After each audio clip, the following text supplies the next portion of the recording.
Sebelumnya terima kasih kepada Ibu Novia Chandra karena telah memberikan kami kesempatan dapat melakukan roleplay pada pagi hari yang cerah ini. Roleplay kami pada pagi hari ini bernamakan ESG dan tata kelola di perusahaan keluarga dengan masing-masing perannya dan karakternya sebagai berikut. Yang pertama itu ada Pak Suho. Silakan maju Pak Suho. Sebagai CEO dan pendiri dari perusahaan. Sebagai pemilik lama, namun agak kuno dan punya cara keluarganya sendiri.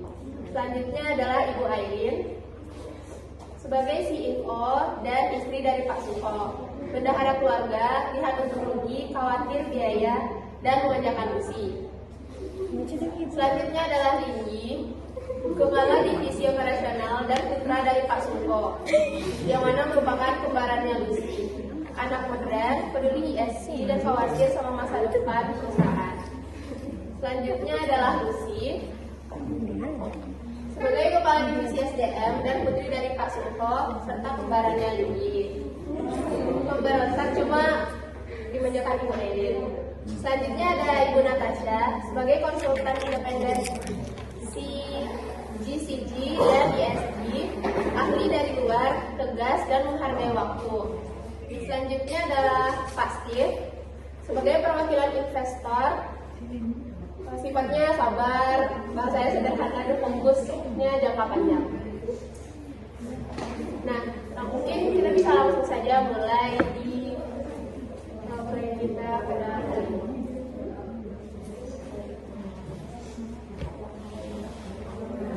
Silakan pemeran keluar sebentar.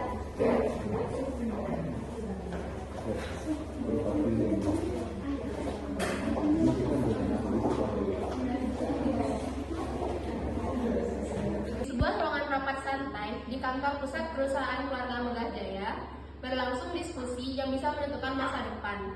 Ada yang ingin perubahan demi keberlanjutan, ada pula yang masih ragu akan pentingnya transformasi. Inilah kisah pertemuan bela dunia, tradisi dan modernitas, kepentingan jangka pendek dan jangka panjang. Selamat menyaksikan.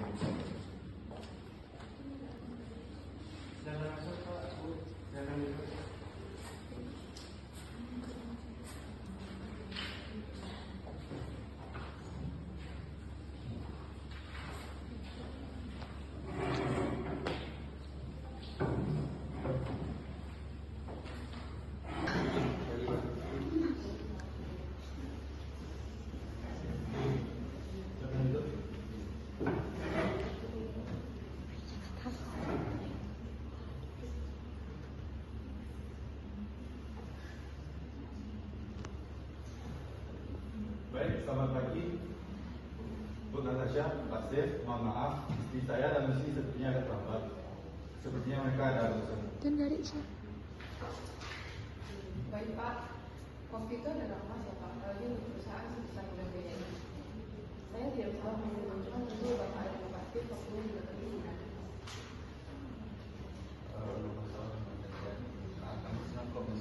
Ini kan urusannya baik. Sudah. Tadi katanya ada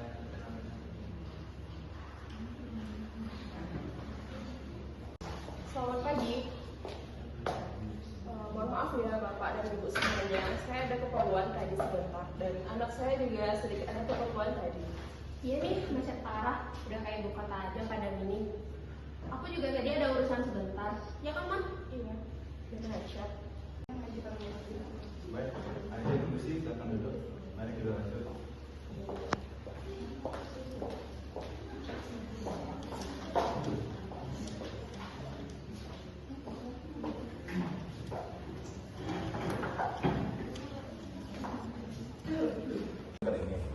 Sejujurnya saya masih bingung apa sih pentingnya buat perusahaan ini. Soalnya perusahaan ini dari dulu begini aja udah sukses kok. Nah, benar itu Pak Suho. Kan perusahaan kita udah keuangan juga udah stabil. Ngapain sih kita harus ikutin ESG itu? Ini loh, sekarang ini orang-orang karyawan bahkan investor Melihat kita caranya kita ngejalanin perusahaan ini bukan cuma untuk kita, tapi biar kita terhindar dari masalah dan bikin nama perusahaan juga kita naik. Tuh, Dewi, ribet amat sih. Kalau mau nambah duit, ya udah lakuin. Kalau enggak, ngapain dibikin ribet? Lagian kan ngurusin karyawan juga udah sesuai gaji. Ma, aku nggak mau ya kita nambah biaya-biaya aneh. Iya, saya. Nanti pasti mama pastikan. Ini kan mama juga lihat dari sisi keuangannya. Emangnya kamu bisa jamin ini nggak bakal jadi beban tambahan untuk perusahaan kita? Sih, ini bukan cuma duit saja, misalnya dari sisi sosial, bikin karena kita jadi betah bekerja, kita juga bikin nama perusahaan juga ikutan naik. Lihat saja perusahaan sebelah yang kena masalah, kan perusahaannya juga ikut turun dan penjualannya juga aneh. Karyawan kita kan sudah digaji, terus lingkungan kan kita sudah punya filter lah yang sesuai dengan standar pemerintah. Terus juga kan soal tenaga kan kita mana-mana aja sebenarnya. Apa lagi sih yang kurang? Begini ya Pak Subowo, dengan segala hormat, dulu itu kan udah lewat Pak. Ini loh Pak, saya ibaratkan aja sama hal yang simpel ya Pak. Aplikasi di HP Bapak pasti butuh diupdate kan, kalau nggak pasti jadi lemot. Begitu juga sama sistem di perusahaan kita ini Pak.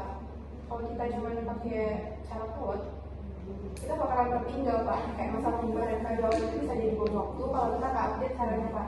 Sekarang ini investor dan bank justru sudah mewajibkan hal ini. Jadi kecamatan bukan investor, perusahaan yang peduli ESG itu tandanya mereka pintar mengelola resiko dan punya pandangan jauh ke depan. Ini bukan cuma soal aturan Pak, tapi rekomendasi perusahaan makin kuat untuk terus tumbuh. Ini kayaknya lebih murah. Gimana caranya? Perasaan saya kalau mau adakan standar baru itu tuh pasti butuh biaya modal besar kan? Memang angka ini harus jelas menggunakan Tasya.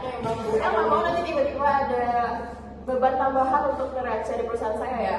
Memang Bu, awal itu butuh biaya besar, tapi ini untuk proses jangka panjangnya loh Bu. Contohnya bisa lewat hemat energi dan pengelolaan lingkungan itu bisa lebih pintar Bu. Usaha yang tetap pengelolaannya bagus, apalagi yang tetap keberatan yang ngajak ahli dari luar, itu bisa jadi kuat Bu. Memangnya benar saja mau intinya aja Bu, mau jadi lebih kuat dan tahan banting. Saling banting, ujung-ujungnya kan nambah biaya. Kalau rugi emang siapa yang menanggung? Kalian menanggung? Mah, ini gimana sih? Itu dia. Pasti harus ada jaminan kalau ini semua tuh harus padat dengan resiko keuangannya. Yang penting itu Pak, selama ini keputusan penting kan ada di tangan Bapak sama Mama. Aku mah sama sih ikutan aja.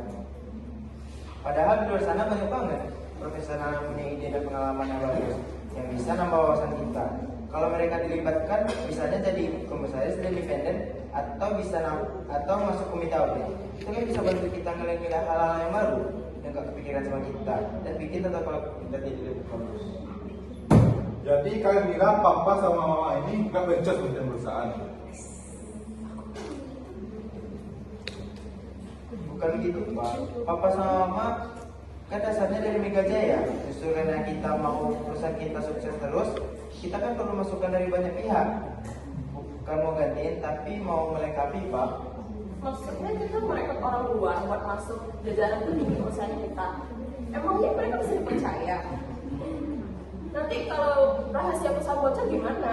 Ini kan perusahaan keluarga. Dari dulu cuma kita aja yang tahu seluruh perusahaan kita.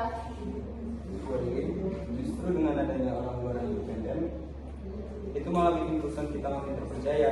Mereka kan punya standar tinggi dan terikat etika. Ini bukan berarti rahasia bocor Bu, tapi justru jadi pengaman gabungan. Investor melihat ini sebagai sinyal positif yang bisa menaikkan perusahaan dan jangka panjang. Wah ini bukan cuma soal percaya tambah aja Bu, Ibu harus melihat sesuatu yang lebih penting. Mega Jaya siap nggak bersaing di pasar masa depan kalau misalkan cara orang ahli di luar itu jangan dilihat kayak musuh Bu, tapi Ibu bisa melihat mereka sebagai aset. Mereka itu bawa pandangan baru, keahlian khusus, dan ini bisa lebih dipercaya oleh teman-teman. Ini gimana soal perusahaan kita bisa berkembang aja Bu, bukan mau menggantikan posisi keluarga Ibu. Bu, semua tinggi-tinggi amat. Buktinya apa? Investor kan juga ujung-ujungnya ngeliatin profit perusahaan. Nanti kalau profit perusahaan turun gimana? Kalian mau berinvestasi dong di perusahaan kami? Kalian mau tanggung jawab? Jadi gimana ini? Pasti efeknya tuh laporan keuangan langsung kan? Saya tuh harus bisa meyakinkan Dewan dan pemegang saham lainnya kalau ini tuh memang langkah yang benar untuk perusahaan kita. Saya akui, saya memang ada follow soal ini. Tapi ide yang melibatkan orang luar itu pasti bentuk penyelesaian yang besar. Kita kan bisa mulai bertahap, Pak. Mungkin bentuk tim kecil dulu yang ada orang-orang netral atau ajak bantu ahli buat bantu proyek tertentu. Itu juga bikin Mega Jaya dilirik sama muda. Pak, mereka cari perusahaan yang punya ide bagus dan masa depan yang cerah, bukan cuma gaji doang. Terserah deh, gue udah ingatin ya dari awal. Kalau emang beneran bisa ngurangin risiko dan bikin nilai perusahaan naik di jangka panjang, memang sepertinya perlu kita pertimbangkan sih. Tapi harus dihitung matang-matang ya. Nanti gimana dampaknya ke keuntungan kita? Ini kamu harus pastikan angka-angka ini yakinkan ya. Saya pegang janji kamu harus menguntungkan. Pak Steve, menurut Anda kalau perusahaan kita ini nerapin ESG dan tata kelola ini nampaknya besar nggak perusahaan kita? Sangat besar Pak Subo. Ini sinyal kuat bahwa Mega Jaya siap akan maju menjadi pemain yang serius. Akan lebih banyak pintu pendanaan terbuka dan bisa jadi bunganya juga lebih bersaing. Ini investasi yang hasilnya akan kita nikmati di masa depan. Sebenarnya Pak Ziko, ini bukan soal nanti lagi Pak. Tapi harusnya dari sekarang. Pasar itu sudah minta Pak. Sebenarnya kalau saya bisa bilang Pak cuma punya dua pilihan, ikut diubah atau cuma menolak dan ketinggalan. Kami di sini siap Pak membantu perubahan perusahaan ini. Oke deh, saya nggak setuju 100%, tapi saya butuh mempelajari lebih dalam lagi. Jadi tolong buat proposal untuk angka awal pembuatan SG dan siapa dan peran profesionalnya, plus juga biaya dan apa untungnya buat perusahaan nanti. Siapa? Terima kasih Pak. Maaf. Ya, semoga nggak ribet. Pokoknya harus kita pastikan ini itu bukan cuma jadi beban bagi perusahaan kita, tapi punya nilai tambah untuk perusahaan kita. Saya yakin ini hal yang bagus Pak Subo. Saya akan menantikan perkembangannya di masa depan. Oke, saya tunggu proposalnya. Saya harap ini tidak dibentuk lagi. Oke, kita lihat aja nanti. Baik, sepertinya pembahasan kita sudah selesai ya. Kami izin cabut duluan ya.